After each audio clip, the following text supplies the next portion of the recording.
Hi, I'm Jack Canfield, and today I want to talk to you about how to find your perfect work-life balance so that you spend less time working and more time doing the things you love.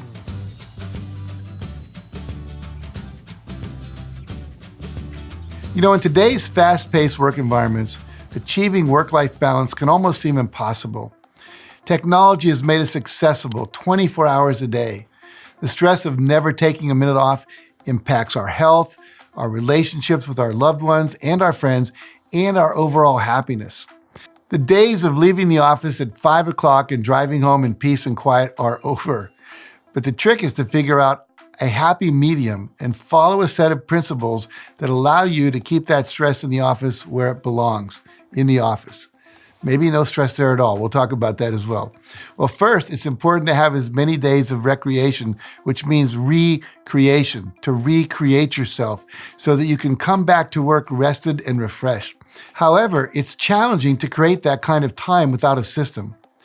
My friend Dan Sullivan, the founder and president of The Strategic Coach, has a concept that is effective and easy to use. Dan's entrepreneurial time system divides days into 3 categories of time: focus days, buffer days, and free days. Now, focus days are when you spend 80% of your time making use of your primary expertise or unique ability to produce a bottom line result, which is usually increased revenue. Now, for example, a focus day for me is when I'm speaking, training, coaching, or leading a retreat. When I'm enrolling people in one of those things, or giving an interview, or appearing on a podcast where I can promote our courses, our online training programs, my books, and when I'm in the studio developing a new product. A buffer day consists of things like planning, managing my staff, delegating tasks, reading, or learning new skills. Now, the goal of a buffer day is to do things that allow you to make the most of your focus days. Now, free days are literally free days just for you. It's a full day from midnight to midnight without any work-related activity. No emails, no work calls, no business-related reading, no nada. Now, when I first learned of this concept, it was so foreign, it took me time to embrace it 100%. But today, I schedule 135 free days at the beginning of the year, and I do everything in my power to take them. Now, all 3 days play on one another.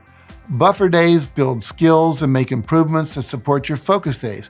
And free days allow you the time to clear your mind and relax, making you more effective on both your buffer days and your focus days. Now, my second tip is to have clear boundaries.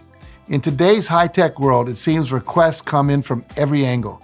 Coworkers, bosses, spouses, and friends all have your ear thanks to social media and to smartphones and so on. If you feel tugged at in all directions, you're human. Feeling like you should be there for others is noble, but it comes at a cost, as it lets your projects and priorities fall by the wayside.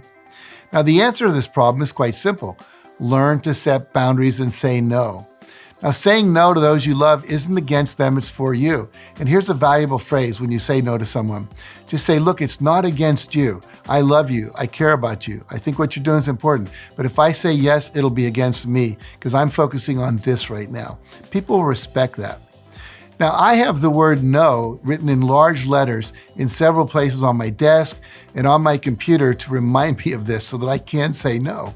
Now, one way to preserve your ability to say no is to never say yes right away, giving you time to really consider what it's going to cost you if you say yes. So you can say, give me a day to think about that. I'll get back to you about that tomorrow. And then you can step back and really consider, is this the best use of my time? Now, third, take your vacation time. There's a growing trend in the business world of not utilizing all of your vacation time. In fact, a survey conducted by Harris Interactive states that 57% of business people had vacation time that they did not use in the last year. And like free days, vacations are essential, allowing you to rest and regenerate.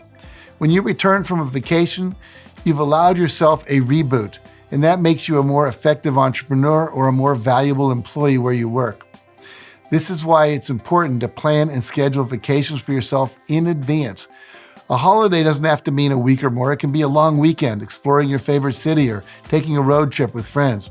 The only 2 rules are that you schedule your vacations in advance and that you take them. Whether it's a weekend in the country or your dream vacation, take the time to schedule it. And lastly, master the art of delegation.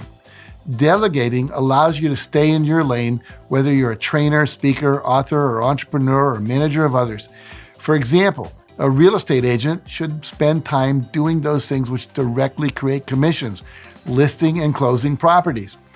By letting others create marketing videos or handling paperwork and other logistics, the agent can acquire more listings, close more sales, and increase his or her revenue. So life is about balance between work and play, business and family, focus and rest, time with others, and time with yourself. And here's an important idea. Perfect balance is never achieved. Because perfect balance is never really achieved. Because balance is not a noun. It's not something you can permanently achieve. It's really a verb. Much like when you drive a car, you're always course correcting. Balancing your life is the same. You're going to constantly need to make adjustments to meet the needs of your job, the needs of your family life, your friends, your happiness, and your health. And we're all human, and we'll all experience being on course and off course. And the more important thing is to notice when you're off course and not stay there too long. As always, I'd love to hear your thoughts after watching this video. Can you relate to feeling out of balance? And what kind of support would help you achieve more balance in your life? And if you're inspired, please leave a comment about that below with your answer. I love to read what you have to say. So thanks for watching, and remember, nothing in your life will change for the better until you do. Now, if you found this video helpful, make sure you like it, share it with a friend who may need it, and subscribe to my channel for more videos like this one. And for some additional resources on creating a work-life balance, be sure to visit my website at jackcanfield.com. Thanks again for watching.